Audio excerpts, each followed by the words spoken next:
March 21, 1945. A muddy forest clearing west of the Rhine. The air smells of wet pine, churned earth, and the lingering ghost of cordite. For Anneliese Schmidt, a 21-year-old signals auxiliary with the 53rd Signals Battalion, the world has shrunk to this cold, dripping patch of German soil. The frantic chatter of the MG42 has fallen silent.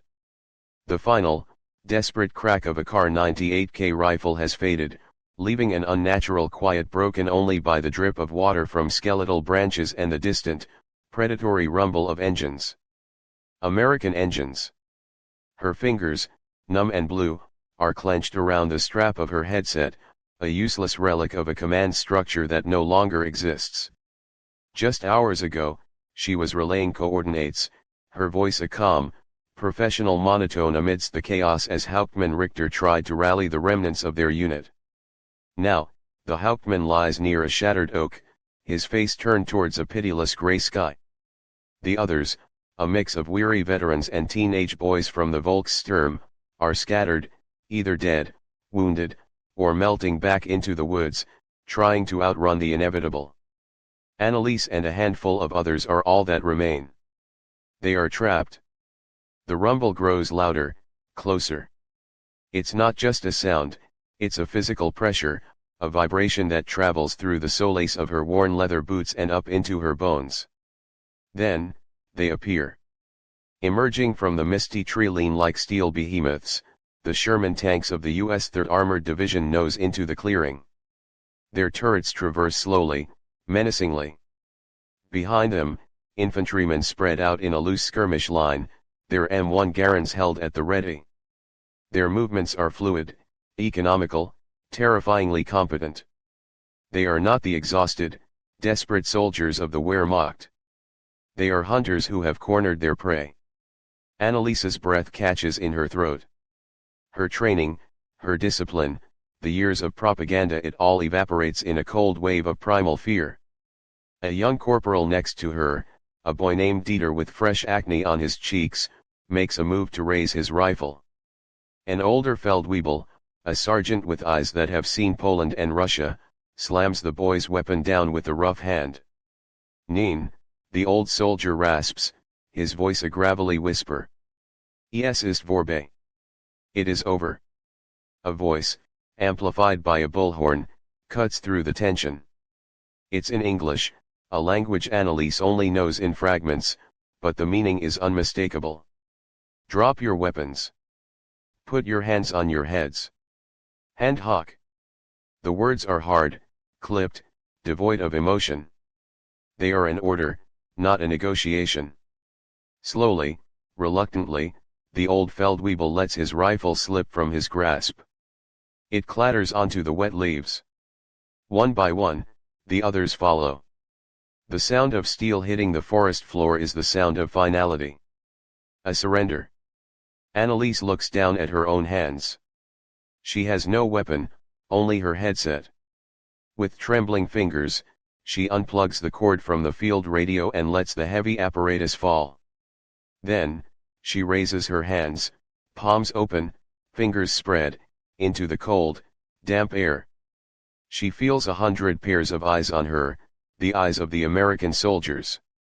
They are young, most of them, not much older than she is. But their faces are hard, grim, etched with a weariness she recognizes in the mirror. As the G.I.S move forward, their boots squelching in the mud, Anneliese focuses on a single point, the insignia on the nearest tank's turret, a white star.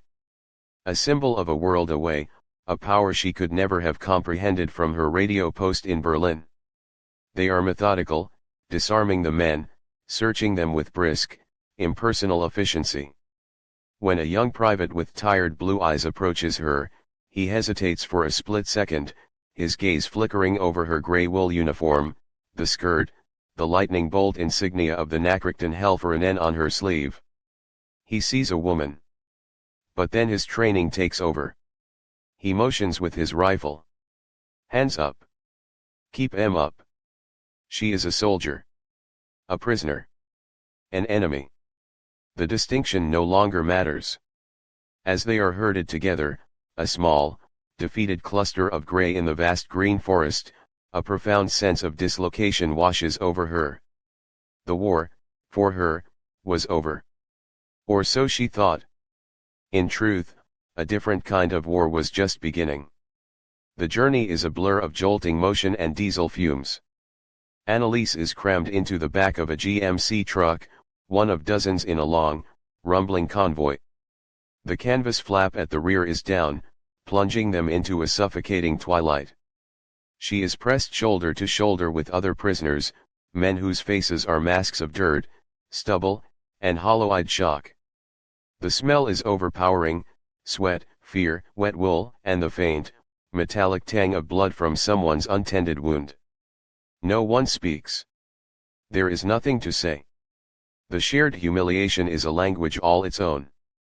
Every lurch of the truck sends a fresh wave of exhaustion through her. She hasn't slept properly in days. The adrenaline that fueled her during the final battle has drained away, leaving a deep, aching weariness that feels heavier than any pack she has ever carried. She tries to brace herself against the side of the truck bed, but the cold steel offers no comfort. Through a small gap in the canvas, she catches glimpses of her homeland. It is a portrait of ruin. Villages turned to rubble, bridges collapsed into rivers, fields cratered by artillery. You see the faces of your own people, staring from the wreckage of their homes as the convoy passes. Their eyes hold a mixture of pity, contempt, and fear. You are no longer one of them. You are the vanquished, a physical manifestation of their nation's defeat. After what feels like an eternity, the convoy slows and finally halts. The canvas flap is thrown back, and harsh daylight floods the truck, making everyone flinch. Rouse! Everybody out! Let's go, move it! The shouts are impatient, a constant, barking rhythm. Annalise stumbles out of the truck, her legs stiff and unsteady. And then she sees it. She is standing on the edge of a vast, open field. But it's not empty. It is a sea of men. Tens of thousands of them. A slow-moving, silent river of gray-green uniforms, stretching as far as she can see. They are being funneled through a makeshift processing point, a series of tents and tables manned by American military police. The scale of it is staggering, incomprehensible. This isn't a battalion or a regiment. This is the death of an army. She sees men from the Wehrmacht, the Luftwaffe, the Kriegsmarine. She sees old men from the Volkssturm and boys from the Hitler Youth, their faces pale with terror. All of them, stripped of their weapons, their rank, their identity, are now just a mass of defeated humanity.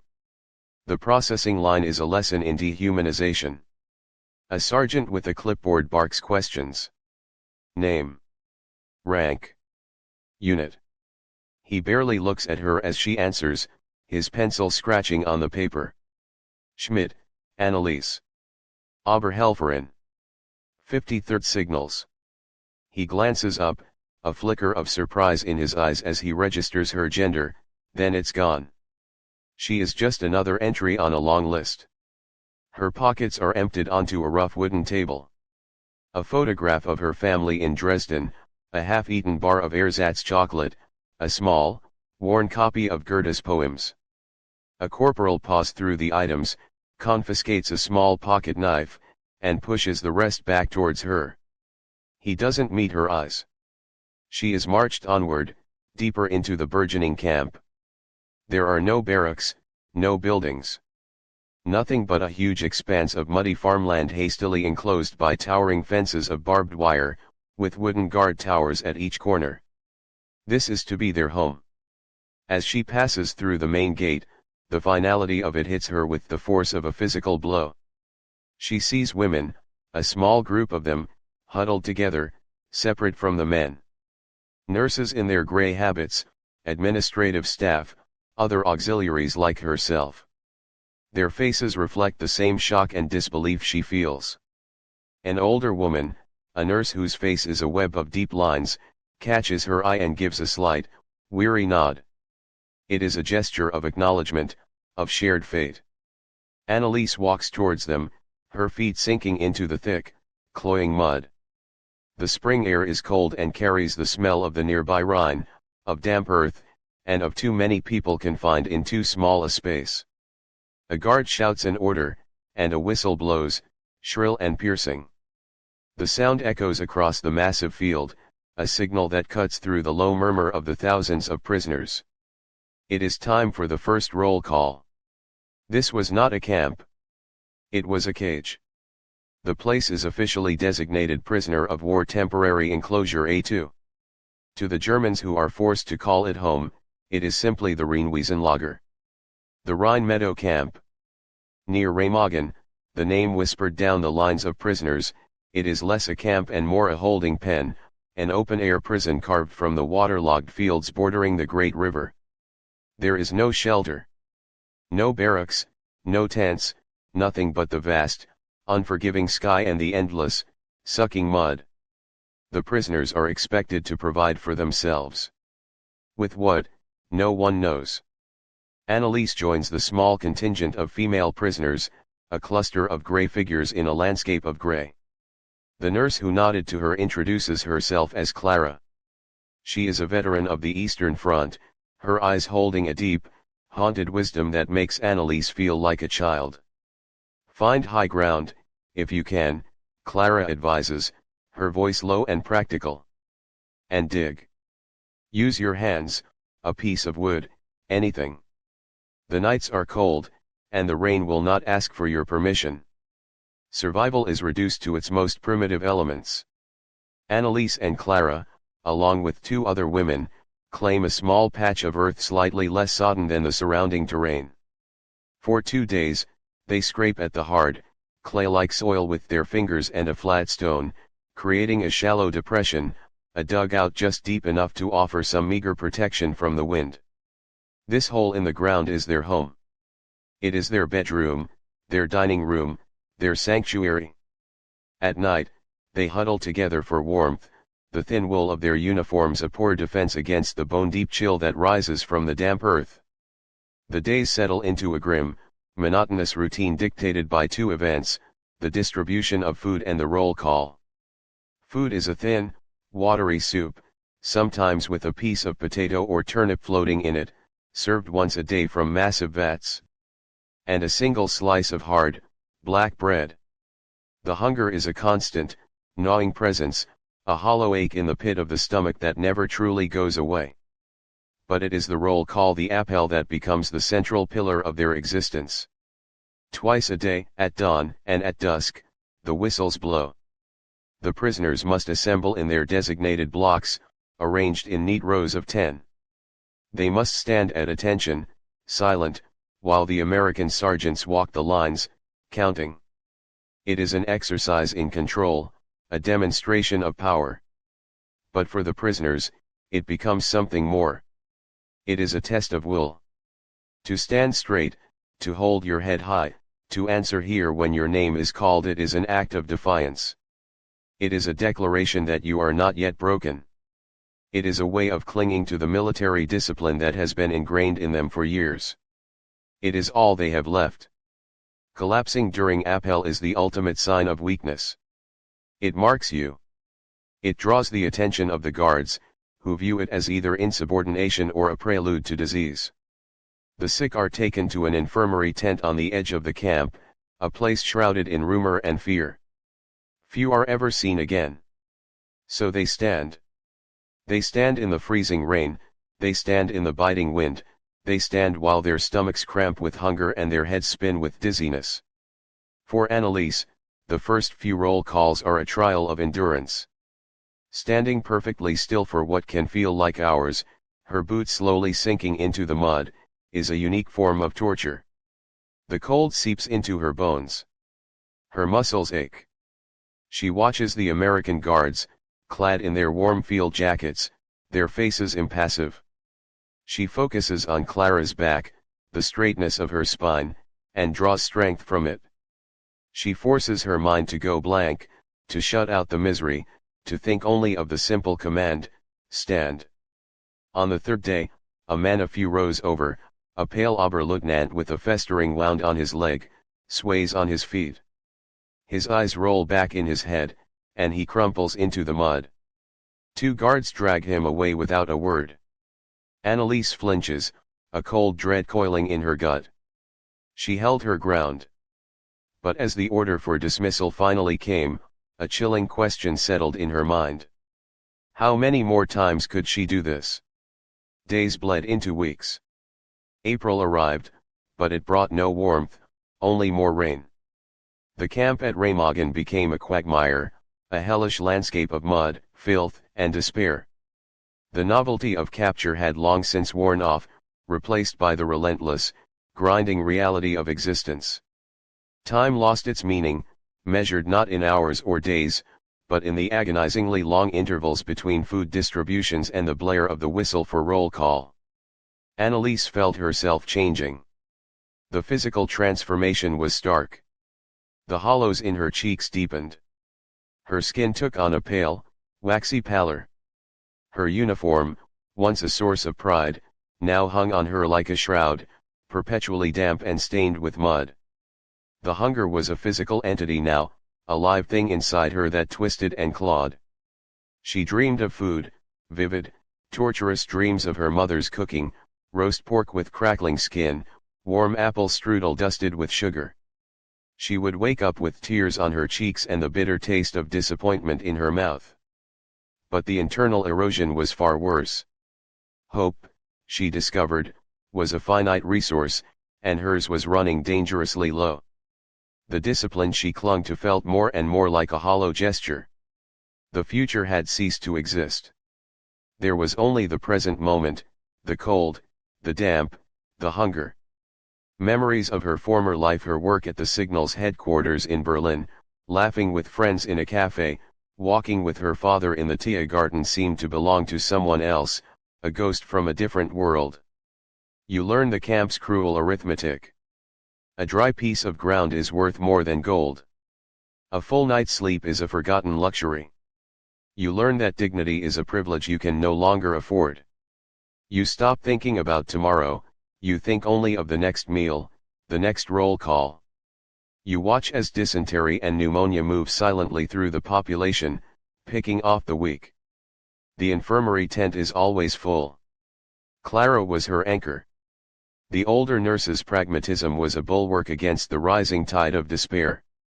Clara taught her how to conserve energy, how to find the tiny, almost invisible ways to survive. Do not think of the whole day, Clara would say, her voice a low rasp as they huddled in their dugout. Think only of the next step. Getting up. Standing for the count. Eating your bread. That is all. One step, then the next. But even with Clara's guidance, Annalise felt her strength failing. A persistent dizziness had taken root. When she stood up too quickly, the world would swim, black spots dancing in her vision. A deep, unshakable fatigue had settled into her very bones. Each movement required a monumental effort of will. Getting out of their muddy hole for the morning appel was a battle. Standing in line was a war. One evening, as they stood in formation, the sky a bruised purple, she felt her knees begin to tremble uncontrollably. A wave of nausea washed over her. The voice of the American sergeant calling out names sounded distant, as if coming from the other end of a long tunnel. She locked her knees, driving her heels into the mud, her knuckles white as she clenched her fists at her sides. She focused on the back of the woman in front of her, chanting in her mind, "Don't fall. Don't fall.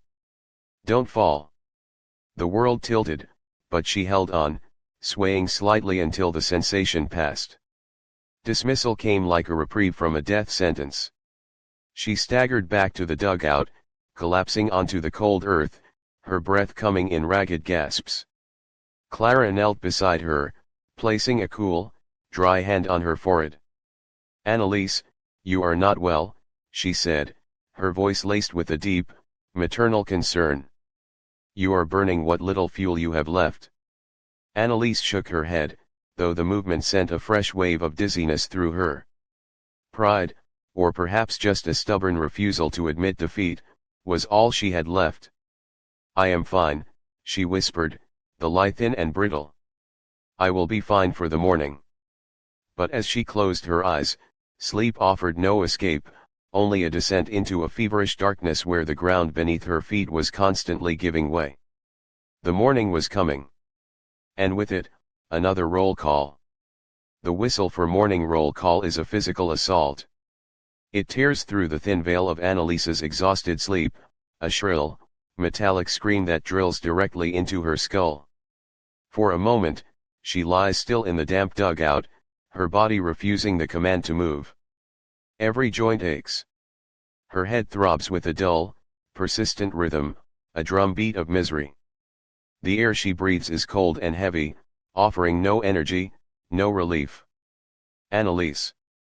It is time." Clara's voice is gentle but firm. The older woman is already on her feet, her movements slow but deliberate. Getting up is an act of supreme will. Annalise pushes herself up with her arms, her muscles screaming in protest.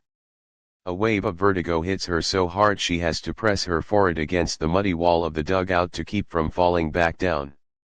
The world is a blurry, tilting mess. Black spots swarm at the edges of her vision. She takes a deep, ragged breath, then another. The darkness recedes, but the weakness remains, a profound, cellular exhaustion. She stumbles out of the hole and into the gray, pre-dawn light. The assembly ground is the same bleak portrait of suffering it is every day. Thousands of gray figures, moving like ghosts through the mist rising from the mud. The air is filled with the sounds of hacking coughs and the squelch of boots. Annalise finds her place in the formation, Clara standing beside her. The nurse gives her a worried look. "Stay close," Clara murmurs.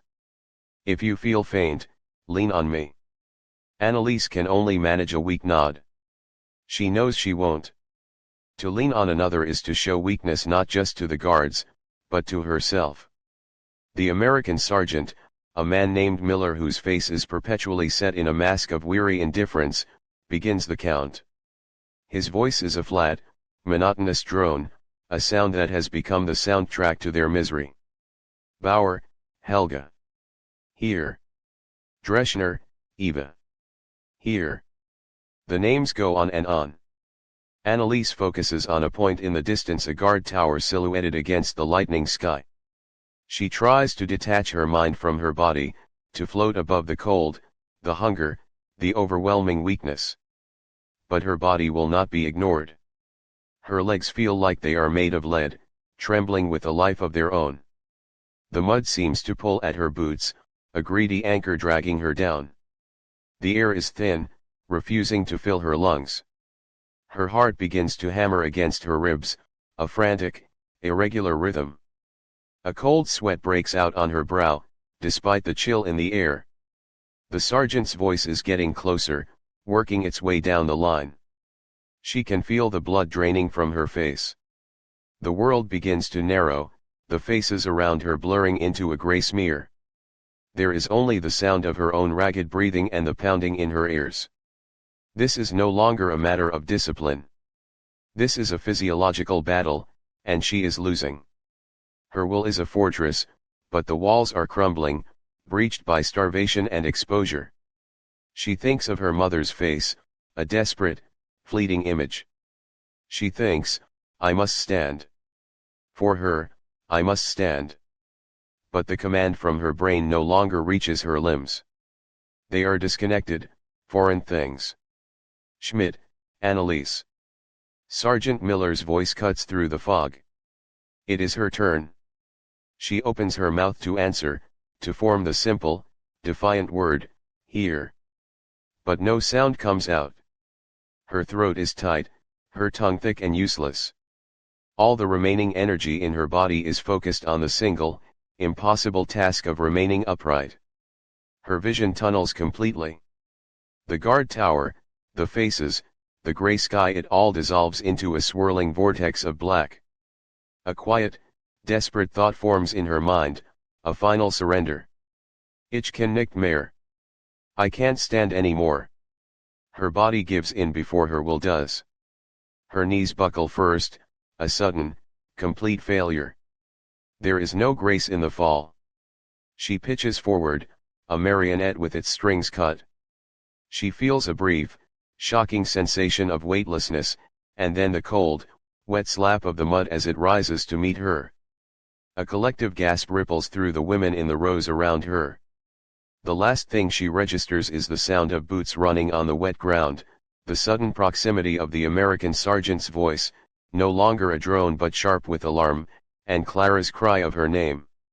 Her battle to stand was over. The fight to simply live had just entered its most desperate chapter.